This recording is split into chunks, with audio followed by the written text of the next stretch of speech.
L'intitulé du prochain topo, c'est l'hôpital est-il une entreprise comme les autres? Je pense que c'est une question qu'on s'est tous posée.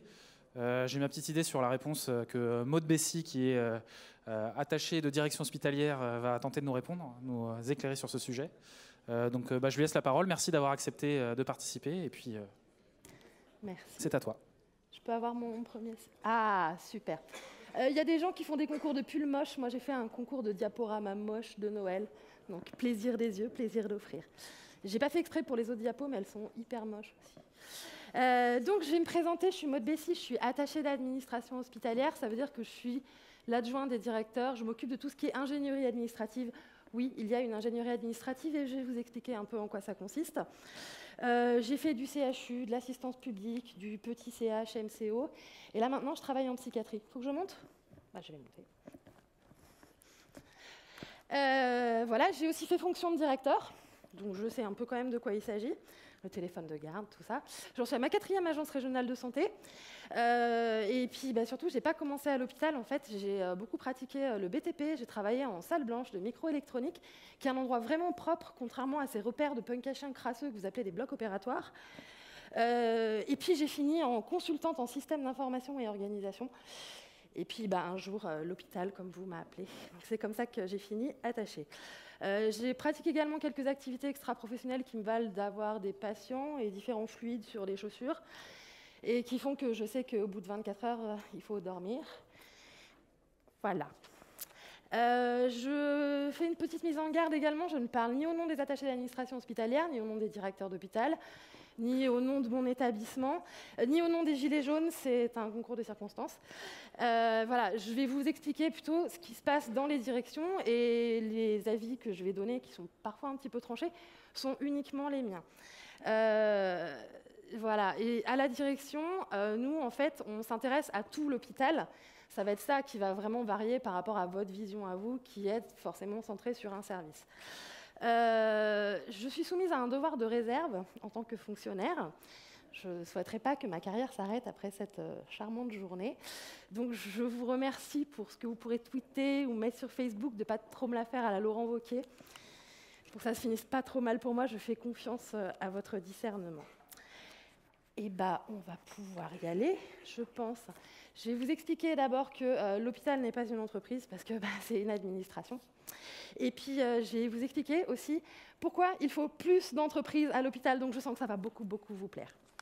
Allez, on y va. L'hôpital n'est pas une entreprise parce que c'est une administration. Parce que d'abord, on parle d'hôpital public.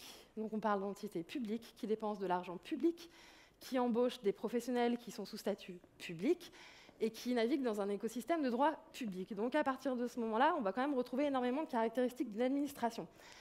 Le deuxième postulat, c'est qu'en France, la santé est administrée. Que vous le vouliez ou non, que vous soyez libéraux ou hospitaliers, vous serez toujours confrontés à l'administration, voire à la suradministration de la santé. Donc, partant de là, je vous ai fait un schéma qui va vous donner envie de mourir pour vous expliquer comment ça se passe. Alors, au commencement était l'État et sa fille, pour la santé, l'Agence régionale de santé.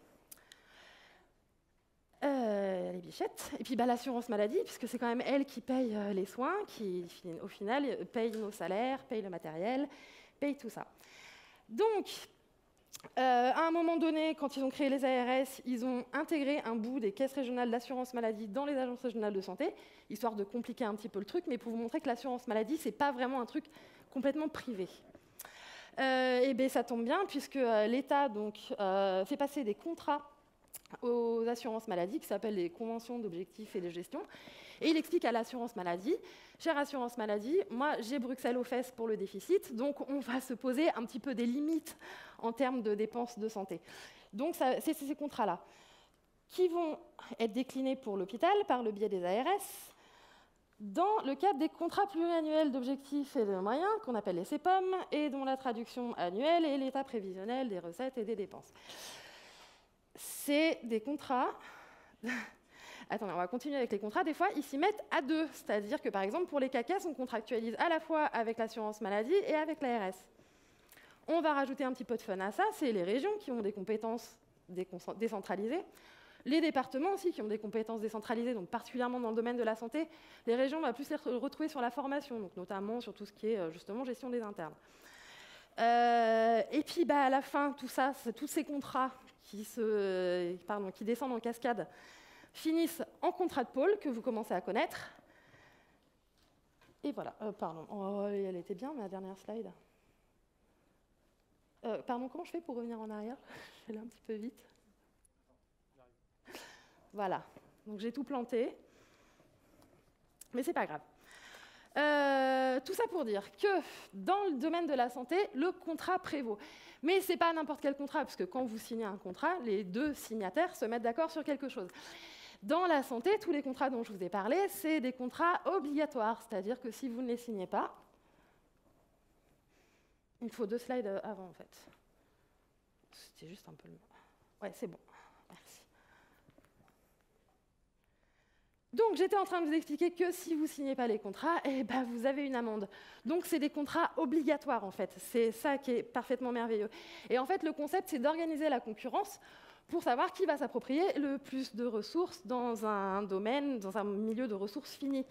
Parce qu'il n'y a pas assez d'argent, en fait, pour la santé. Enfin, en tout cas, on ne peut pas dépenser plus chaque année. Donc, à un moment donné, il faut avoir des enveloppes contraignantes.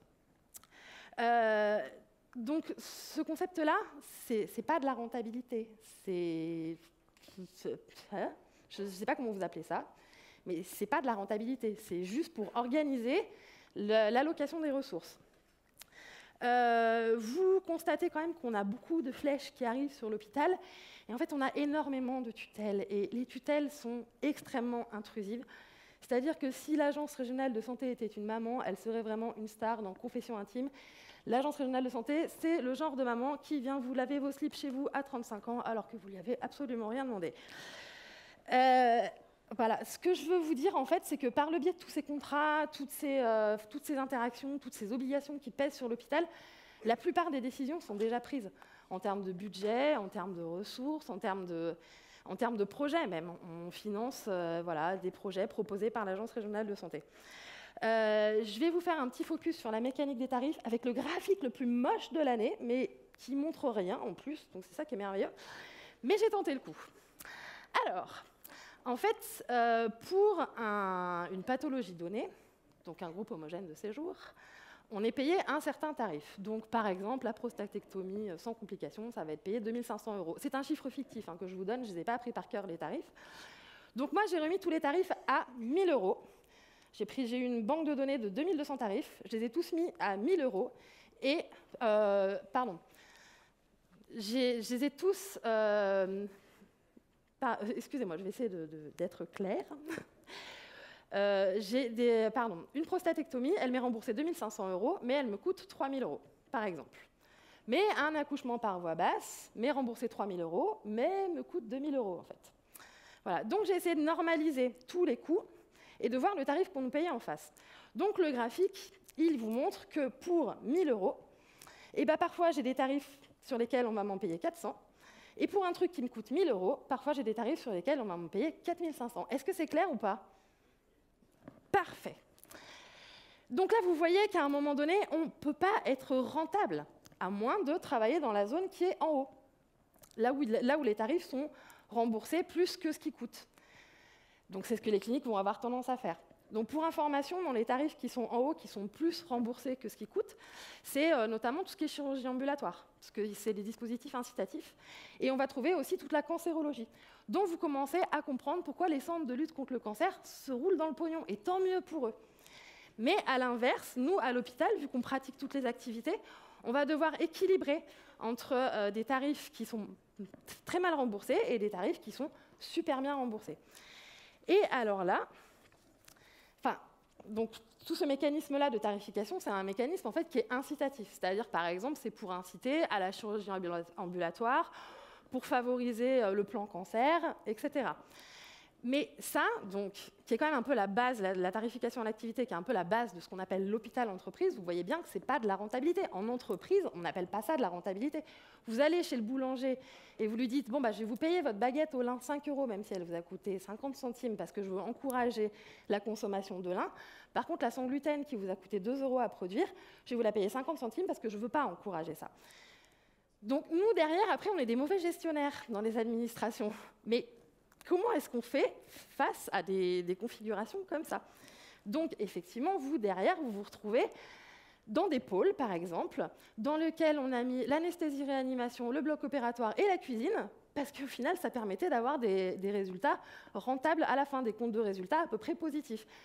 Mais on a complètement vidé sa substance, le pôle, la notion de pôle clinique, parce qu'au final, on les a organisés, on a mis des services dedans pour qu'ils soient rentables, pour qu'à la fin, ils soient au moins, pas excédentaires, mais au moins proches de zéro, pour ne pas avoir des pôles qui soient complètement déficitaires, puisque derrière, il y a les contrats de pôle dans lesquels il y a des financements. Donc les pôles, du coup, c'est un peu du bullshit, au final. Voilà. Et puis, alors, là, c'est l'Agence régionale de santé qui m'a envoyé ça. J'ai failli m'ouvrir les veines avec le papier quand j'ai vu ça. Donc, en fait, ce qu'il faut savoir, c'est que les recettes de tarification à l'activité dans un hôpital, globalement, c'est à peu près 55% des ressources d'un hôpital. Donc, ça veut dire qu'il y a 45% encore à recouvrir derrière. Et alors ça, c'est ce qu'on appelle les missions d'intérêt général, les aides à la contractualisation et toutes les subventions qu'on peut avoir à droite à gauche. Et donc là, c'est l'ARS qui m'a envoyé un papier pour me dire, au fait, tes crédits non reconductibles, il faut que tu les classes par tel groupe, etc. Enfin, c'est pour que vous ayez une idée un peu du genre de truc auquel on se fracasse dans l'administration, c'est-à-dire que pour récupérer du pognon, on va devoir classer toutes nos dépenses dans ces trucs-là. Voilà, alors trouvez-moi une seule entreprise qui fonctionne comme ça. Moi, voilà. Donc c'est pour ça que je ne suis pas trop pour l'hôpital entreprise. Voilà. Et puis aussi, il faut savoir que les subventions, c'est... Alors, je ne vais pas dire que c'est à la tête du client, mais voilà, bon, vous avez plutôt intérêt quand même à être compliant avec l'Agence régionale de santé si vous voulez récupérer vos subventions. Et puis bah, si jamais vous êtes très en déficit, il y a des missions d'intérêt général qui vont augmenter. Ou si jamais vous faites de l'excédent, là, vos missions d'intérêt général, bizarrement, elles vont être un petit peu sous-financées. Donc voilà, encore une fois, je ne connais pas vraiment d'entreprise qui fonctionne comme ça. Un autre truc qui montre que l'hôpital est une administration, c'est les ressources humaines.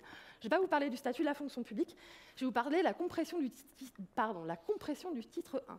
Sexy. Les dépenses de titre 1 à l'hôpital, ce sont les dépenses de personnel. Et en fait, ce sont les seuls crédits dits limitatifs. C'est-à-dire qu'à partir du moment où on a dépassé ce qu'on avait dit qu'on dépenserait dans l'année, le trésorier, il dit « je bloque, tu vas demander à ta maman si tu as le droit de dépenser autant d'argent sur tes ressources humaines. » Donc c'est pour ça que nous, dans l'administration, on est vraiment regardant à la virgule près et au mille-poil sur les effectifs. Parce qu'on ne peut pas se permettre de dépasser en fin d'année, parce que ça veut dire que sinon, il y a des payes qui ne partent pas. C'est un peu la merde. Et ça, en fait, cette compression du titre 1, bon, ça vient déjà d'une part parce qu'on veut effectivement réduire les dépenses hospitalières, mais ça vient aussi d'une politique, d'un dogme, d'une idéologie, peut-être, qui s'appelle le New Public Management, et qui dit en gros qu'il y a trop de fonctionnaires. Sauf qu'à l'hôpital, on n'a que ça, des fonctionnaires. Donc, comme dans toutes les autres administrations, on est compressé sur nos dépenses de personnel. Donc, ça a commencé avec Nicolas Sarkozy, ça s'appelle la révision générale des politiques publiques. François Hollande a continué avec la modernisation de l'administration publique. C'est des plans bien sympas et tout pour dire on va moderniser l'administration publique, mais derrière, il y a quand même, on va virer des fonctionnaires. Et ça va continuer, puisque là, maintenant, on nous prépare le plan administration publique 2022. Et alors là, je ne sais pas ce qu'il va y avoir dessous, mais on parle quand même beaucoup de privatisation. Donc, cette compression du titre 1, enfin, le fait qu'on ne veuille pas faire de dépenses de personnel, et ça nous incite, nous, à aller chercher plutôt des trucs à l'extérieur, des prestations extérieures. C'est-à-dire qu'on va virer les ASH et on va embaucher Honnête. Parce que Honnête, la facture, elle ne passe pas sur le titre 1, elle passe sur le titre 2. Donc c'est bon. Et les titres 2, c'est les dépenses à caractère non médical. Voilà. Donc tout ça pour dire que je ne vous parle même pas de la notion de soins, parce que dans les directions, on n'est pas là pour étendre du linge, on sait qu'on travaille pour le soin et on est les premiers à être révoltés quand on nous coupe des des budgets, quand on voit des équipes qui sont au bout et qu'on n'a pas de moyens pour leur donner du personnel, ou qu'on voit des adaptables qui roulent carré, ou des services dans des états pas possibles. Enfin, je veux dire, globalement, on est tous des hospitaliers très impliqués. L'hôpital, ça nous bouffe du lundi au dimanche, comme vous, le jour, la nuit. Et voilà, enfin, nous, le soin, c'est quand même quelque chose, on est là pour ça, pour accompagner ça. Alors évidemment, bien sûr, dans mes rangs, comme dans tous les rangs, il y a des gens qui n'ont rien à foutre à l'hôpital. Mais quand même, globalement, voilà, le soin ne s'oppose pas à la manière dont fonctionne l'hôpital. Vous aurez vu, donc, du coup, de par tous les liens qui sont faits autour, que l'hôpital n'est pas non plus un monde à part. Il travaille avec énormément en interaction avec l'entourage, avec ce qui est autour. Et voilà. Et l'hôpital crève de la suradministration. Et puis du coup, à force d'administrer l'hôpital, d'en faire une administration, on oublie que c'est aussi une industrie de pointe. Je pense que ça va beaucoup vous plaire. Et donc c'est pour ça qu'il faut plus d'entreprises. Parce qu'à l'hôpital, là où on ne sera pas performant, comptez sur des marchands du temple pour l'être, mes chéris. Voilà, vous les connaissez tous. J'ai mis le LEM pour la contribution globale de l'industrie pharmaceutique, parce que là, on est quand même à ça du proxénétisme aggravé à l'hôpital. Enfin, c'est ahurissant. Et voilà, et donc toutes ces marques, tous ces gens-là se gavent dans nos gouffres. Alors, dans nos gouffres d'incompétence, entre guillemets. Et puis alors, il y en a plein d'autres, je les ai oubliés, mais voilà. Hop. Ça peut poser un problème financier, parce qu'à long terme, ça coûte plus que quand on le fait en interne. Un problème éthique aussi, moi, les gentils gens de Hapital avec leurs t-shirts roses qui se promènent dans l'hôpital avec les listes de patients, ça me fait un peu frissonner. Et puis, surtout, ça va bien niquer la gestion d'équipe, parce que quand on remplace les ASH par des gens honnêtes, on remplace les relations collègues par des relations clients-fournisseurs. Et ça a des impacts aussi sur le collectif à l'hôpital, qui est quand même déjà dans un état désastreux. Il nous faut plus d'entreprises à l'hôpital, parce que c'est une industrie lourde. Mais vraiment, vous n'imaginez pas, en termes de risque industriel, tout ce qu'on manipule.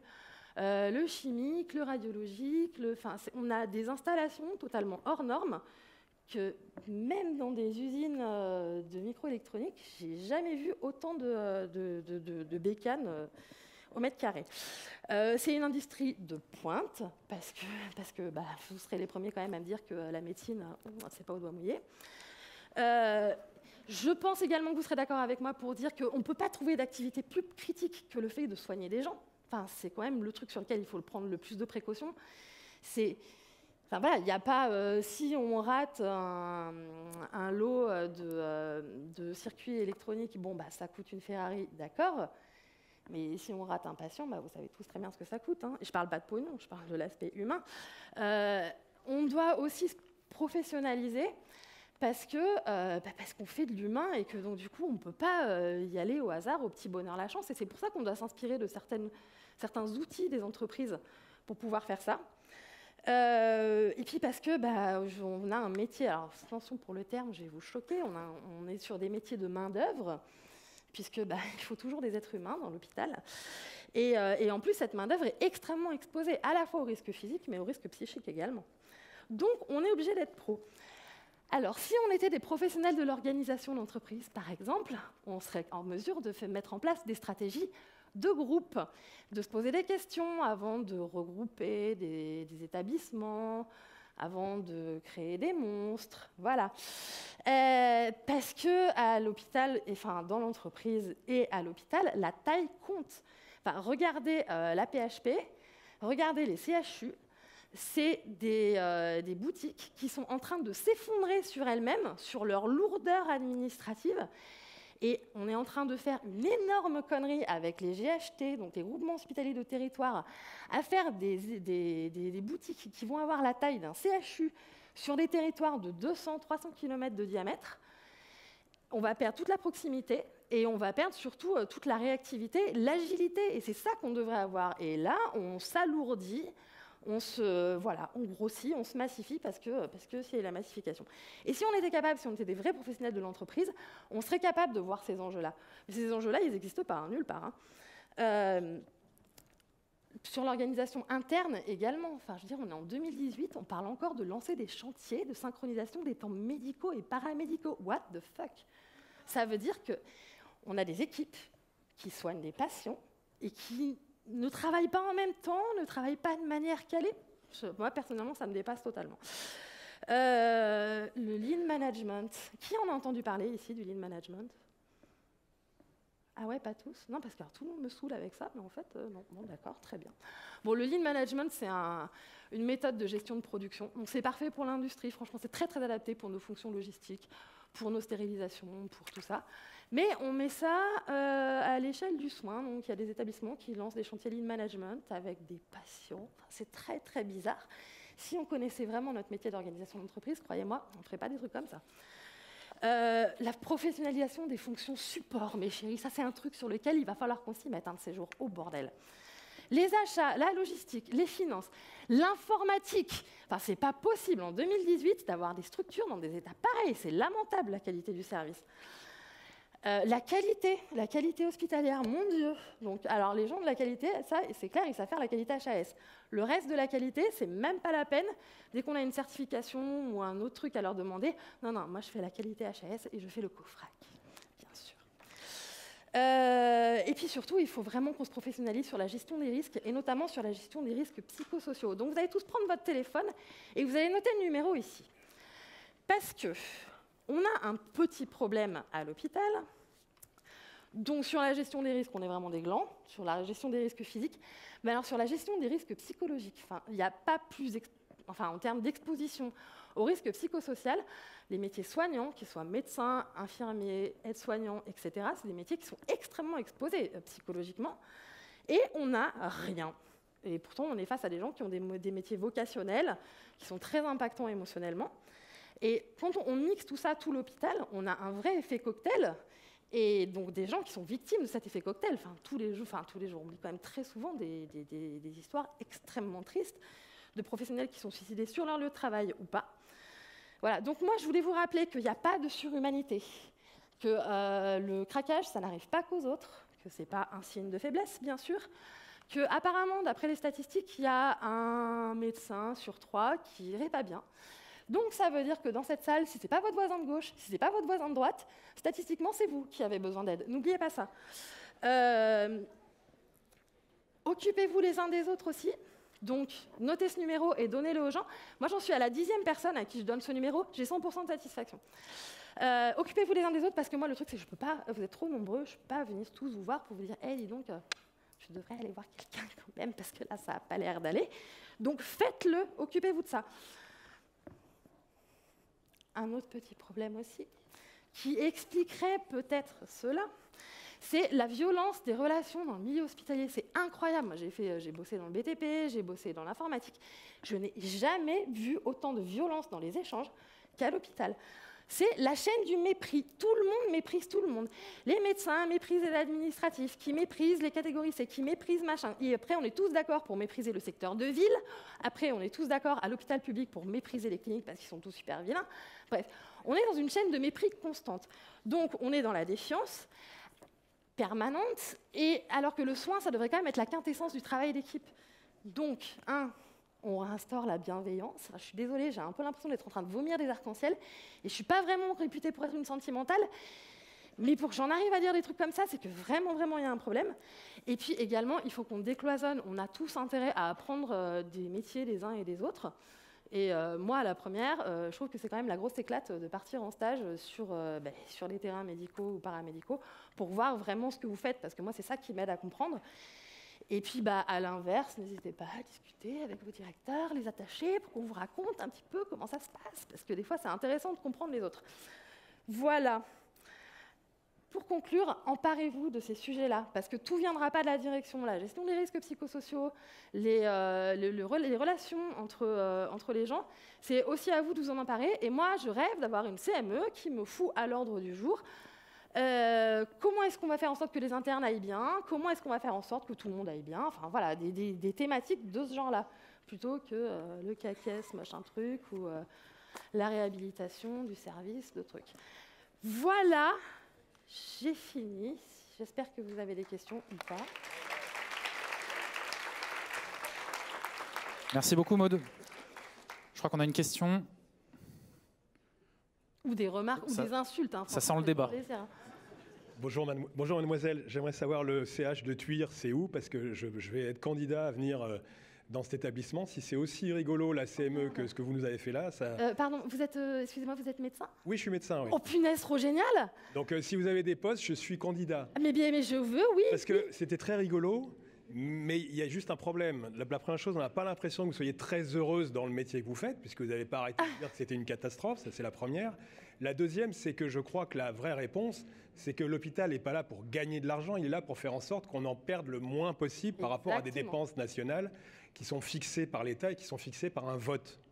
Et là où, à mon avis, il y a un vrai problème, c'est que dans la courbe que vous avez indiquée, où effectivement il y a des moments où pour 1 000 € de dépenses, il y a 1 000 € de payés, puis des moments où il y a 1 000 € de payés pour 0 € de remboursés ou inversement 4 500 € de payés, c'est parce que cette échelle-là, vous ne l'avez pas dit aux jeunes, ça s'appelle l'échelle nationale des coûts. C'est-à-dire qu'on est allé dans des établissements publics, privés, etc. Non, mais excusez-moi, pour bien qu'ils comprennent. Et donc, l'intérêt de ces échelles, c'est de montrer pourquoi on arrive à gagner de l'argent ou éventuellement à être à l'équilibre pour un certain nombre de pathologies, et pourquoi on en perd sur d'autres, puisque c'est le coût moyen dans les établissements en France. C'est la raison pour laquelle il faut dépasser le débat un peu passionné et politique pour aller vers un débat qui est que quand on regarde les coûts, on regarde aussi la façon dont on fait la médecine. Ce qui coûte cher, c'est quand on l'a fait mal. Et quand on a fait 1000 prothèses de hanche pour lesquelles il y a eu 800 qui se sont très bien passées, pour lesquelles on a gagné beaucoup d'argent, et qu'à la fin de l'histoire, on a perdu de l'argent, c'est parce qu'il y a 200 prothèses de hanches qui se sont mal passées, qui ont fait des complications, qui ont dû être transfusées, qui sont revenues. Et c'est là où il faut transformer la vision comptable de l'hôpital pour la transformer vers une vision médicale. Et je suis pas sûr que vous ayez bien compris ça, mademoiselle. En tout cas, c'était extrêmement drôle. À un moment, j'ai même pensé que vous étiez à l'école du rire. Merci, je fais que l'école de rêve. Non, mais c'était très pour vous répondre, moi je suis totalement d'accord avec vous, je ne néglige absolument pas cette partie, mais pour moi la T2A quand même commence à devenir un système totalement obsolète, donc c'est pour ça qu'à un moment donné, il faudra qu'on passe à autre chose. Quelqu'un d'autre? Il faut qu'on parle, sinon à la sortie. Est-ce qu'il y a un courageux pour intervenir après ça? On peut y aller sur le moins technique, si vous voulez. Moi j'ai quand même l'impression que vous êtes plus ou moins, même si premier abord on a l'air... Vous avez l'air d'avoir des points de vue différents. J'ai l'impression quand même qu'on se rejoint pour dire qu'il y a des choses qui sont améliorables. Oui. Voilà. C'est quoi les leviers que tu pourrais proposer éventuellement pour faire en sorte que ça change ou au moins qu'on soit moins sous le coup des entreprises dont tu parlais tout à l'heure? Comment on fait pour reprendre un peu la main, tu vois, enfin, je sais pas. Pour reprendre la main sur... le problème, c'est que justement... moi, Comment le patient revient au centre? On entendait tout à l'heure l'orateur juste avant parler de le patient revient au centre des débats. Comment on fait pour que l'hôpital se ressente vraiment sur le patient plus que sur la comptabilité dont parlait Alexandre? Il faut qu'on arrête de nous saouler avec la comptabilité. Non, il en faut, de toute façon. Je veux dire, moi, je suis administrative, je ne peux pas vous dire on va y aller comme des hippies, on va vivre d'amour et d'eau fraîche, c'est pas vraiment ça. Mais à un moment donné, il va falloir desserrer le carcan administratif, parce que là, c'est plus possible. On multiplie les trucs, là, c'est frénétique, il y en a de partout. Les demandes de coopération, de compte rendu, d'appel à projet, peut-être qu'on peut juste regarder honnêtement combien coûte, par exemple, vous avez un bassin de population de 350 000 personnes à prendre en charge. Donc, à ce titre-là, on va vous donner de l'argent proportionnellement aussi à ce que vous prenez en charge. Parce que quand vous avez 10 lits de réanimation ouverts, que sur vos 10 lits, il y ait 8 personnes ou qu'il y ait 10 personnes, mais vous avez quand même le même personnel, les mêmes moyens qui sont déployés. Donc, à un moment donné, il va aussi falloir commencer à penser autrement. Il va aussi falloir que maman ARS nous lâche un peu la grappe et nous laisse aussi nous épanouir tout seul, tranquille. Plus d'autonomie, ça pourrait être une solution. Ouais. Est-ce que quelqu'un a des questions? Vous avez tout compris de comment fonctionne un hôpital? Moi, ça reste toujours obscur, mais même s'il y avait quelques pistes d'éclaircissement. Merci beaucoup, Maud. Mais merci à vous.